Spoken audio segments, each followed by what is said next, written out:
Gentina, bonjour. Bonjour. Vous êtes professeur à l'IESEG School of Management et spécialiste de la génération Z, qui semble d'ailleurs résister à un phénomène connu de leurs aînés, qui est l'addiction au travail. Mais alors, avant toute chose, est-ce que vous pouvez nous rappeler ce que c'est que l'addiction au travail ? Oui, alors l'addiction au travail, les accros au travail sont des personnes qui ne peuvent pas s'empêcher de travailler, qui ont un rythme de travail effréné et un engagement sans limite dans leur travail, au point que cela nuise à leur santé, leur morale, et cela peut détériorer leur vie de famille et amener aussi d'autres formes d'addiction, comme le tabac, l'alcool ou encore la dépendance au smartphone. Alors, comment résister ou remédier à cette addiction au travail ? Vous avez mené une étude sur le sujet, évoquant notamment la méditation pleine conscience. On sait que la méditation pleine conscience a des effets indéniables sur le développement personnel, mais aussi sur la sphère professionnelle, comme la performance au travail, l'engagement, la fidélité au travail. Rappelons que la pleine conscience ou mindfulness provient d'anciennes philosophies orientales et notamment bouddhistes. Il s'agit de notre capacité à être et à rester attentif au moment présent. Avec Carole Daniel, professeure à Schema Business School, nous avons mené une recherche auprès de 500 millennials âgés de 24 à 35 ans, salariés, dont 50% d'entre eux ont bénéficié du programme Méditation pleine conscience MBSR. Les résultats ont montré que ceux qui ont bénéficié de ce programme ont de meilleurs scores au niveau du bien-être dans la sphère privée ou aussi au niveau de la qualité du sommeil.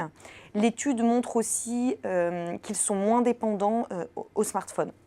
Et alors, est-ce que du coup, vous avez remarqué un rapport différent au travail de la part de ces jeunes, de cette génération Z, qui pourrait laisser penser que demain, il faudra les manager ou on pourra les manager à l'aide de la méditation pleine conscience ?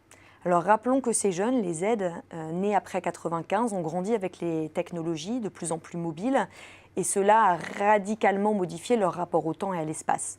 Paradoxalement, face à ce nouveau rapport au temps et à la société de l'instantanéité, se développe à l'opposé le phénomène du slow, avec le besoin de se poser, le retour à l'authenticité. Les millenniums souhaitent que leurs actions aient une vraie portée sociale et l'important est de réussir pleinement leur vie et non plus seulement leur vie professionnelle.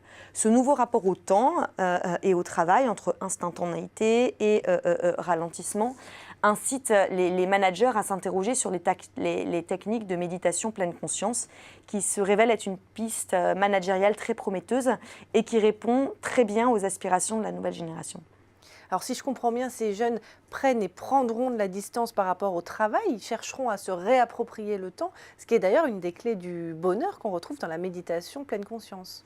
Oui, l'entreprise n'est plus un lieu de travail, mais elle devient un lieu de vie pour les Z.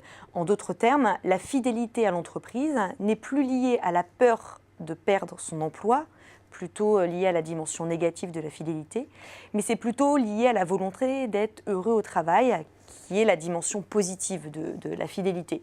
Donc les entreprises tendent à se concentrer sur deux principales formes de reconnaissance, la reconnaissance des résultats et la reconnaissance d'investissement dans le travail, la qualité et les efforts fournis.